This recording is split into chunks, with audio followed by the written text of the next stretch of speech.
जय Hind. Welcome to India तक। इस क्लास में हम BPSC, Bihar SSC, Bihar SI दरोगा तथा अन्य सभी परीक्षाओं के लिए महत्वपूर्ण पॉलिटी के इम्पोर्टेंट प्रश्नों का प्रैक्टिस सेट सॉल्व करेंगे।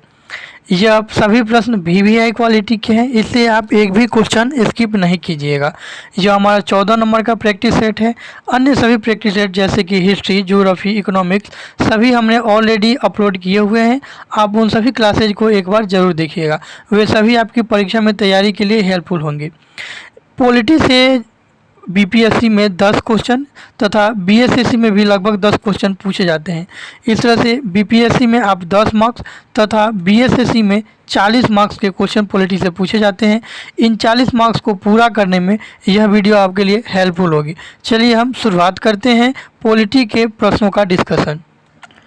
पहला क्वेश्चन है, भारत के संविधान में संवैधानिक उपचारों का भारत के संविधान में संवैधानिक उपचारों का अधिकार है, जो नागरिकों को उनके अधिकारों के लिए किसी भी व्यक्ति, यहाँ तक कि सरकार के खिलाफ खड़े होने का अधिकार देता है। यह कौन सा अनुच्छेद में है? तो भारत के संविधान में संवैधानिक उपचारों का अधिकार अनुच्छेद 32 में है। कौन सा? अनुच्छेद 32 में संवैधानिक उपचारों का अधिकार दिया गया है। यह मौलिक अधिकारों के अंतर्गत आता है। तो आपको ये ध्यान रखना है कि संविधान में संवैधानिक उपचारों का अधिकार, ध्यान दीजिएगा, संवैधानिक उपचारों का अधिकार अनुच्छेद 32 को कहा जाता है। अनुच्छेद 32 बहुत ही इम्पोर्टेंट है। अनुच्छेद 32 के बारे में ही डॉक्टर भीमराव अंबेडकर, किसने? डॉक्टर भीमराव अंबेडकर ने कहा था कि यह संविधान का आत्मा है। मतलब कि एक चीज़ आप ध्यान रखिएगा कि अगर आपसे ये क्वेश्चन पूछा जाता है कि संविधान के किस भाग को संविधान की आत्मा कहा जाता है, तो सिर्फ आपको नॉर्मली पूछा जाएगा तो प्रस्तावना को, किसको? प्रस्तावना को संविधान की आत्मा कहा जाता है। लेकिन अगर क्वेश्चन आपसे ये पूछा जाता है कि डॉक्टर भीमराव अंबेडकर ने, किसने? डॉक्टर भीमराव अंबेडकर ने संविधान के किस भाग को संविधान का आत्मा कहा था, तो ध्यान दीजिएगा, उन्होंने संवैधानिक उपचारों के अधिकार को, किसको? संवैधानिक उपचारों के अधिकार अर्थात आर्टिकल 32 को डॉक्टर भीमराव अंबेडकर ने संविधान की आत्मा कहा था। तो यहाँ से ये चीज़ आप ध्यान रखिएगा। चलिए हम इसके बारे में थोड़ा सा और डिटेल से देख लें। अनुच्छेद 32 को, भारतीय संविधान के अनुच्छेद 32 को संवैधानिक उपचारों का अधिकार कहा जाता है। डॉक्टर भीमराव अंबेडकर ने इसे संविधान की आत्मा कहा था, क्योंकि कभी भी व्यक्ति के मूल अधिकारों का हनन होने पर सुप्रीम कोर्ट अनुच्छेद 32 का ही उपयोग करके लोगों को इससे निजात दिलाता है और उनके मौलिक अधिकारों की रक्षा करता है। इसलिए डॉक्टर भीमराव अंबेडकर ने अनुच्छेद 32 संवैधानिक उपचारों के अधिकार को संविधान की आत्मा कहा था। लेकिन आपको हमने बताया कि कंफ्यूज नहीं होइएगा, अगर आपसे नॉर्मली संविधान की आत्मा पूछा जाएगा तो उसे प्रस्तावना को संविधान की आत्मा कहा जाता है, लेकिन डॉक्टर भीमराव अंबेडकर के संदर्भ में पूछा जाएगा तो अनुच्छेद 32 को बोला जाएगा। तो ये ध्यान रखिएगा। ये जो संवैधानिक उपचारों का अधिकार है, यह इसके तहत सुप्रीम कोर्ट, कौन? सुप्रीम कोर्ट अनुच्छेद 32 संवैधानिक उपचारों के तहत 5 प्रकार के रीट निकालती है और इसके द्वारा भारतीय इंसानों या आदमी या जो भी व्यक्ति हैं, इनके मौलिक अधिकारों की रक्षा करती है। ये 5 प्रकार के रीट कौन कौन से हैं, तो ये आपको ध्यान देना है। पहला है बंदी प्रत्यक्षीकरण, जिसे अंग्रेजी में, इंग्लिश में हैबियस कॉर्पस कहा जाता है। क्या? हैबियस कॉर्पस कहा जाता है प्रथम रीट को। ध्यान दीजिएगा, हैबियस कॉर्पस कभी कभी अंग्रेजी में भी दिया रहता है, तो आपको ध्यान देना है। पहला है बंदी प्रत्यक्षीकरण, जिसे हैबियस कॉर्पस भी कहा जाता है। इसके अंतर्गत किसी भी व्यक्ति को अगर पुलिस द्वारा बंदी बनाकर रखा गया है और 24 घंटे से अधिक हो गया है तो सुप्रीम कोर्ट यह रीट जारी करती है या उच्चतम न्यायालय रीट जारी करता है और यह उनसे कहता है, मतलब किसी भी गवर्नमेंट बॉडी द्वारा कहता है कि इस व्यक्ति को आपने क्यों गिरफ्तार करके रखा है, इसे सशरीर, मतलब बंदी को शरीर के साथ मेरे सामने पेश किया जाए। तो ये प्रत्यक्षीकरण ध्यान दीजिएगा यह व्यक्तिगत स्वतंत्रता से संबंधित है। ये क्वेश्चन पूछता भी है कि इनमें से कौन सा संवैधानिक उपचारों का अधिकार जो व्यक्ति के व्यक्तिगत स्वतंत्रता से संबंधित है। तो यह बंदी प्रत्यक्षीकरण ही है, क्योंकि यह बंदी को किसी भी पुलिस द्वारा बंदी बनाए जाने के बाद सुप्रीम कोर्ट ये आदेश देती है कि इस व्यक्ति को सशरीर मेरे सामने प्रस्तुत किया जाए। तो ये ध्यान रखना है, ये पहले प्रकार का रीट हो गया। एक चीज़ यहाँ और ध्यान रखिएगा कि ये जो रीट है 5 प्रकार का, इसे सुप्रीम कोर्ट अनुच्छेद 32 के तहत जारी करता है, जबकि हाई कोर्ट इसे अनुच्छेद 226 के तहत जारी करता है। तो इन दोनों में आपको डिफरेंस ध्यान रखना है। दूसरा जो आपका संवैधानिक उपचारों का अधिकार है, यह परमादेश है। कौन सा? परमादेश है, जिसे मैंडेमस कहा जाता है। कौन सा? मैंडेमस कहा जाता है अंग्रेजी में। परमादेश का मतलब होता है कि सुप्रीम कोर्ट किसी अधिकारी को यह आदेश देता है कि हम आदेश देते हैं, मतलब कि किसी भी अधिकारी द्वारा अगर वो लापरवाही करता है किसी काम में, तो सुप्रीम कोर्ट उसे यह आदेश देता है और उसे यह आदेश मानना होता है, चाहे वो कोई भी हो। तो इसीलिए इसे परमादेश कहा जाता है, मतलब मेरा ही आदेश सबसे ऊपर है, सर्वोपरि है, और ये आदेश को सबको मानना ही होता है, इसलिए इसे परमादेश या मैंडेमस कहा जाता है। इसे किसी भी सरकारी कर्मचारी या अधिकारी द्वारा लापरवाही बरतने पर यह रीट जारी किया जाता है। अगला रीट है अधिकार परीक्षा, इसे अंग्रेजी में को वारंटो कहा जाता है। क्या? को वारंटो कहा जाता है। इसे किसी न्यायालय या किसी अधिकारी द्वारा उसके अधिकार क्षेत्र से अधिक कार्य करने पर सुप्रीम कोर्ट या हाई कोर्ट यह रीट जारी करता है और उस व्यक्ति से पूछता है कि यह काम आपने किस अधिकार से किया है, मतलब आप इसको करने का जब आपको अधिकार है या नहीं, लेकिन आपने इसे क्यों किया है। तो ये सुप्रीम कोर्ट इसलिए को वारंटो रीट जारी करता है, किसके लिए? तो किसी भी कर्मचारी या सरकार के द्वारा यह पूछने के लिए कि यह कार्य आपने किस अधिकार से किया है, मतलब किसी व्यक्ति के द्वारा यदि उसके अधिकार क्षेत्र से अधिक कार्य किया जा रहा है तो सुप्रीम कोर्ट यह रीट जारी करती है। कौन सा? अधिकार परीक्षा। उसके बाद अगला आपका है, यह है प्रतिषेध या प्रोहिबिशन। तो ध्यान दीजिएगा, यह न्यायालय की कार्यवाही रोकने के लिए ऊपरी न्यायालय द्वारा निचले न्यायालय पर यह रीट जारी किया जाता है। कौन सा? प्रतिषेध। जैसे कि जिला न्यायालय में कोई कानून कार्रवाई चल रही है तो उसे रोक लगाने के लिए प्रतिषेध रीट जारी किया जाता है उसके ऊपरी कोर्ट द्वारा। तो ध्यान दीजिएगा, क्वेश्चन पूछता है कि कौन सा इनमें से संवैधानिक उपचारों का अधिकार यह ऊपरी न्यायालय के द्वारा निचले न्यायालय पर लगाया जाता है। तो यह प्रतिषेध जो है ये संवैधानिक उपचारों का अधिकार ऊपरी न्यायालय के द्वारा निचले न्यायालय पर लगाया जाता है, और इस प्रोहिबिशन के समय किसी ऊपरी न्यायालय द्वारा निचले न्यायालय में चल रही सुनवाई को रोका जाता है और उस केस को अपने पास मंगवा लिया जाता है। तो यहाँ से आपको ये भी ध्यान रखना है। अगला है उत्प्रेषण। कौन सा? उत्प्रेषण यह पांचवा रीट है, और उत्प्रेषण जो है यह भी सुप्रीम कोर्ट या हाई कोर्ट द्वारा निचले न्यायालय पर लगाया जाता है और निचले उनके न्यायालय को फैसले को बदलने के लिए, जैसे कि किसी जो आपको डिस्ट्रिक्ट कोर्ट है उसके द्वारा कोई फैसला दिया गया है तो उनके फैसले को पलटने के लिए या उनके द्वारा जो दिया गया फैसला है उनको चेंज करने के लिए, उसे रोक करके, या उनके पास कोई केस पेंडिंग है उसे अपने पास मंगाने के लिए सुप्रीम कोर्ट यह रीट जारी करता है उत्प्रेषण, जिसे सर्जरी कहा है। ध्यान दीजिएगा, सर्जरी मतलब ध्यान दीजिएगा यही होता है कि किसी के द्वारा जो आपको ऑपरेशन करके उसका और अच्छे से एनालिसिस करना। तो किसी भी कोर्ट द्वारा चल रही सुनवाई को अपने पास मंगाने के लिए सुप्रीम कोर्ट या हाई कोर्ट द्वारा यह रीट जारी किया जाता है। तो ध्यान दीजिएगा, ये पांचों रीट के बारे में हो गया। ये पांचों रीट बहुत ही इंपॉर्टेंट है। ये पांचों रीट सुप्रीम कोर्ट अनुच्छेद 32 के तहत जारी करता है, जबकि हाई कोर्ट अनुच्छेद 226 के तहत ये पांचों रीट जारी करता है। ये दोनों आपको ध्यान रखना है। ये रीट कितने प्रकार के हैं? तो 5 प्रकार के हैं। यह अनुच्छेद 32 के तहत संवैधानिक उपचारों का अधिकार है, और इसे डॉक्टर भीमराव अंबेडकर ने क्या कहा था? तो संविधान की आत्मा कहा था। तो ये सभी फैक्ट यहाँ से आपको याद रखना है। चलिए हम बढ़ते हैं नेक्स्ट क्वेश्चन की तरफ।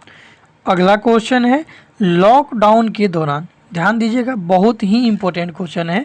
लॉकडाउन के दौरान भारत सरकार के द्वारा प्रयोग किया गया असाधारण शक्तियों को विधिक अधिकार निम्नलिखित में से किन कानूनों से प्राप्त हुआ है? तो ध्यान दीजिएगा, लॉकडाउन के दौरान भारत सरकार ने लोगों को घर पे निकलने से पाबंदी लगा दी थी। साथ ही बहुत अलग अलग प्रकार के उन्होंने क्या किया था, कानून लागू किया था या बहुत सारे रेस्ट्रिक्शन लगाए थे। इनका जो अधिकार या ये जो शक्तियाँ थी, इनका विधिक अधिकार मतलब कानूनी अधिकार इनको कहाँ से प्राप्त हुआ था, तो यही क्वेश्चन पूछना जा रहा है। तो ध्यान दीजिएगा, यह डिजास्टर मैनेजमेंट एक्ट 2005 तथा एपिडेमिक डिजीजेज एक्ट 1897, इन दोनों कानूनों का प्रयोग करके भारत सरकार ने लॉकडाउन के द्वारा प्रयुक्त असाधारण शक्तियों का अपना प्रयोग किया था। तो ये क्वेश्चन इम्पोर्टेंट है और हाल ही में यूपीएससी के एग्जाम में पूछा भी गया था कि लॉकडाउन के दौरान भारत सरकार के द्वारा प्रयुक्त असाधारण शक्तियों को विधिक अधिकार मतलब उनका कानूनी अधिकार किन कानूनों से प्राप्त हुआ था। तो ध्यान दीजिएगा, उन्हें डिजास्टर मैनेजमेंट एक्ट 2005 और एपिडेमिक डिजीजेज एक्ट 1897, इन दोनों विधि के आधार पर उन्होंने लॉकडाउन लगाया था तथा लोगों पे बहुत सारी रेस्ट्रिक्शन थोपा था, जिसके तहत लोग सुप्रीम कोर्ट भी नहीं जा पा रहे थे क्योंकि भारत सरकार को इसके तहत इन दोनों नियमों के तहत विधिक अधिकार प्राप्त थे, जैसे कि डिजास्टर मैनेजमेंट एक्ट 2005 तथा एपिडेमिक डिजीजेज एक्ट 1897। इन्हीं दो नियम के तहत भारत सरकार ने लॉकडाउन लगाया था तथा उसके तहत बहुत सारे रेस्ट्रिक्शन लगाए थे और इनका जो विधिक अधिकार या इनको जो शक्ति प्राप्त थी वो इन्हीं दो के आधार पर थी। चलिए हम बढ़ते हैं अगले क्वेश्चन की तरफ। ये क्वेश्चन इंपॉर्टेंट था, आप इसका स्क्रीनशॉट भी ले सकते हैं। अगला क्वेश्चन भी इम्पोर्टेंट, अगला क्वेश्चन की तरफ आप ध्यान दीजिएगा। अगला क्वेश्चन है विधायी प्रक्रिया का क्या आंसर, विधायी प्रक्रिया का एक नियम जिसके तहत गति पर और बहस रोक दी जाती है, संसदीय शब्दावली के रूप में इसे क्या किस नाम से जाना जाता है। तो ध्यान दीजिएगा, कभी संसद में या किसी विधानसभा में अगर कोई प्रक्रिया विधायी प्रक्रिया पर बहस चल रहा हो और उसके गति पर अगर रोक लगाना हो या उसके बहस पर रोक लगाना हो तो आपको समापन शब्द का प्रयोग किया जाता है, मतलब संसदीय शब्दावली में इसे समापन शब्द का प्रयोग किया जाता है। तो ध्यान दीजिएगा, विधायी प्रक्रिया का एक नियम जिसके तहत संसद में चल रहे कार्रवाई या बहस को रोक दी जाती है, उसको इस संसद के भाषा में समापन कहा जाता है। क्या, समापन कहा जाता है। ये भी पूछा हुआ क्वेश्चन है, इसलिए आपको ध्यान देना होगा कि विधायी प्रक्रिया का एक नियम ये है जिसके तहत बहस पर वर्तमान में चल रहे बहस पर रोक लगा दी जाती है, संसदीय शब्दावली में इसे समापन कहा जाता है। क्या, समापन कहा जाता है। चलिए हम बढ़ेंगे अब अगले क्वेश्चन की तरफ।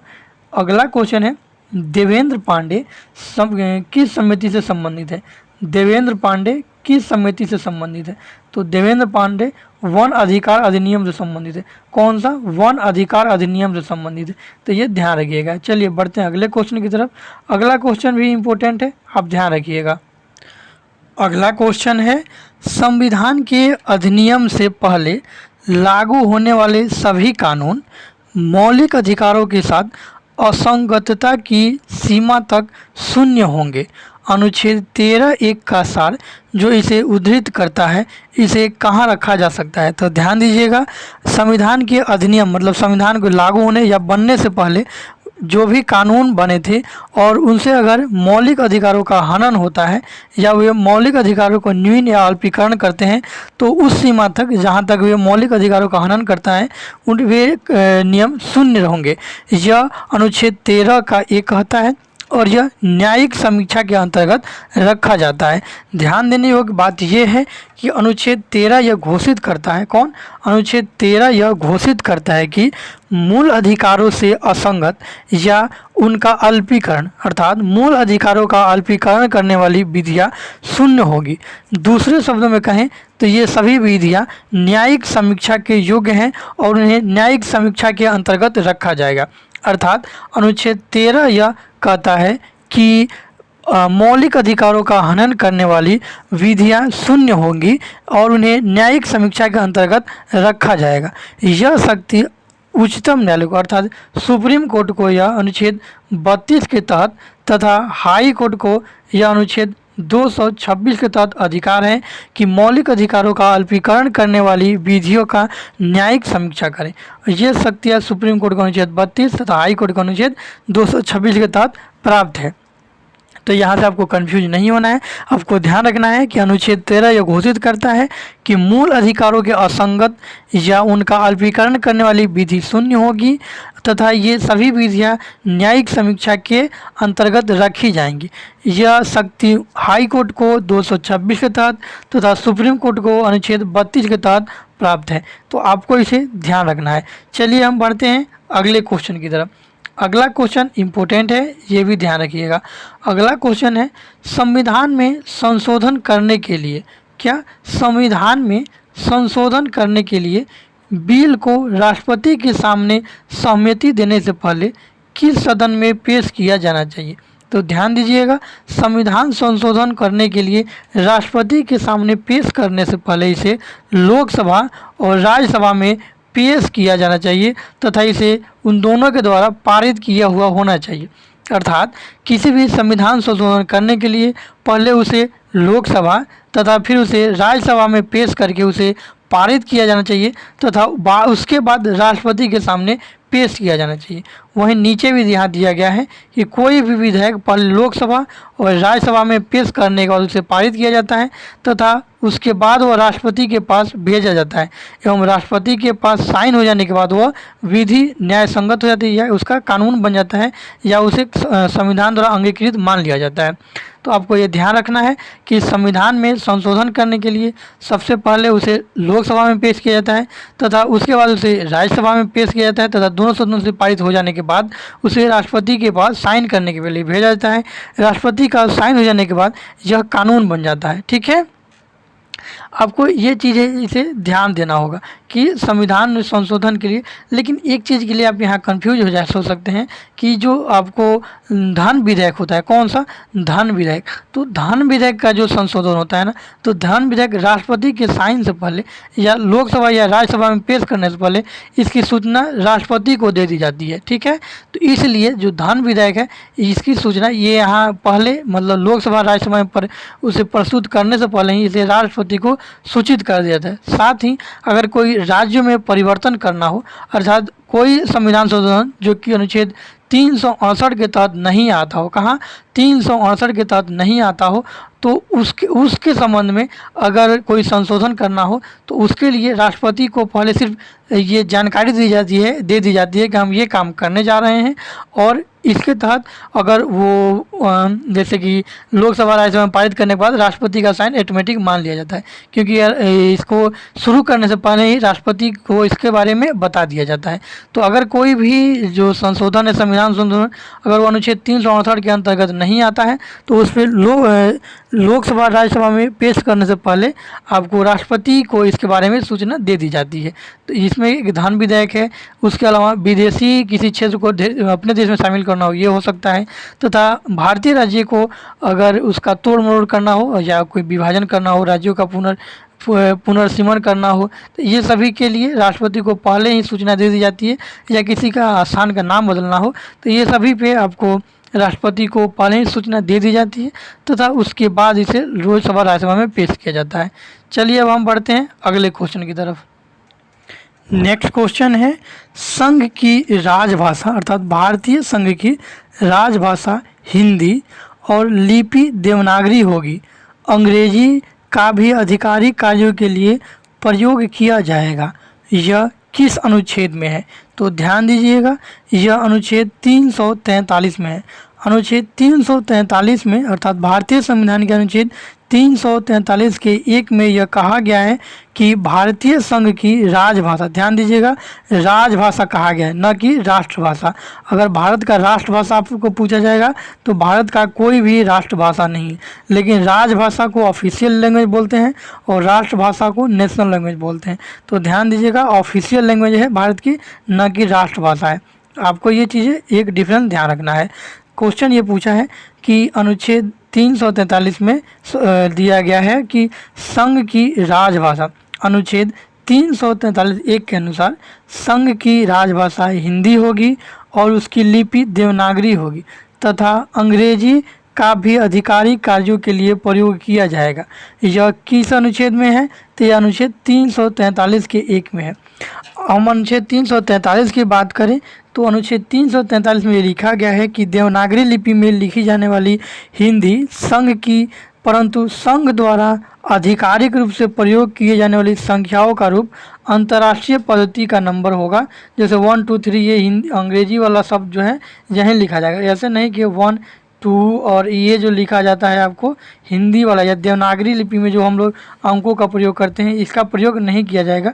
यह संविधान में कहा गया है कि संविधान में यह इस तरह से वर्णित है कि देवनागरी लिपि में लिखी जाने वाली हिंदी संघ की भाषा होगी, परंतु संघ द्वारा आधिकारिक रूप से प्रयोग की जाने वाली संख्याओं का रूप अंतर्राष्ट्रीय होगा, न कि देवनागरी लिपि में लिखी जाने वाला। ये आपको ध्यान रखना है। साथ ही उसमें यह भी लिखा गया है कि अंग्रेजी का भी आधिकारिक कार्यों के लिए प्रयोग किया जाएगा। तो आपको ये ध्यान रखना है कि अनुच्छेद 343 के तहत ये भारतीय संविधान में लिखा गया है, तो आपको इसे ध्यान में रखना है। नेक्स्ट क्वेश्चन है, किस मामले में सुप्रीम कोर्ट ने बंद को गैर कानूनी बताया था क्योंकि वो राष्ट्रीय नुकसान के अलावा संविधान के अनुच्छेद 19 का 1 और 21 का उल्लंघन करते हैं। तो मार्क्सवादी कम्युनिस्ट पार्टी बनाम भारत कुमार और अन्य मामले में, तो ध्यान दीजिएगा, मार्क्सवादी कम्युनिस्ट पार्टी बनाम भारत कुमार एवं अन्य मामलों में सुप्रीम कोर्ट ने बंद को गैर कानूनी बताया था। जैसे कि आमतौर पर आप देखते होइएगा कि राजनीतिक दलों तथा कुछ संगठनों द्वारा बार बार भारत बंद या कभी कभी राज्य बंद या बिहार बंद बुलाया जाता है। तो सुप्रीम कोर्ट के अनुसार ये जो बंद है यह गैर कानूनी है क्योंकि इससे राष्ट्रीय संपत्ति और राष्ट्रीय आय को नुकसान होता है। साथ ही साथ यह अनुच्छेद 19 का 1 जिसमें भाषा एवं अभिव्यक्ति दिया गया है तथा अनुच्छेद 21 जिसमें कि प्राण एवं दैहिक स्वतंत्रता दिया गया है, इसका उल्लंघन मानते हुए सुप्रीम कोर्ट ने ये कहा था कि बंद गैर कानूनी है। तो ये आपको ध्यान रखना है, क्वेश्चन रिपीटेड है और यह फिर से एग्जाम में पूछा जा सकता है, इसलिए आपको ध्यान रखना है कि बंद को गैर कानूनी सुप्रीम कोर्ट ने मार्क्सवादी कम्युनिस्ट पार्टी बनाम भारत कुमार केस में इसे बंद को गैर कानूनी बताया था। साथ ही उसने कहा था कि इससे अनुच्छेद 19(1) तथा अनुच्छेद 21 का उल्लंघन भी होता है। ये क्वेश्चन आपको ध्यान रखना है। अब हम बढ़ेंगे नेक्स्ट क्वेश्चन की तरफ। नेक्स्ट क्वेश्चन है, केंद्र और राज्य के अंतर्गत सेवा के संबंध में प्रसाद का सिद्धांत किस अनुच्छेद में है?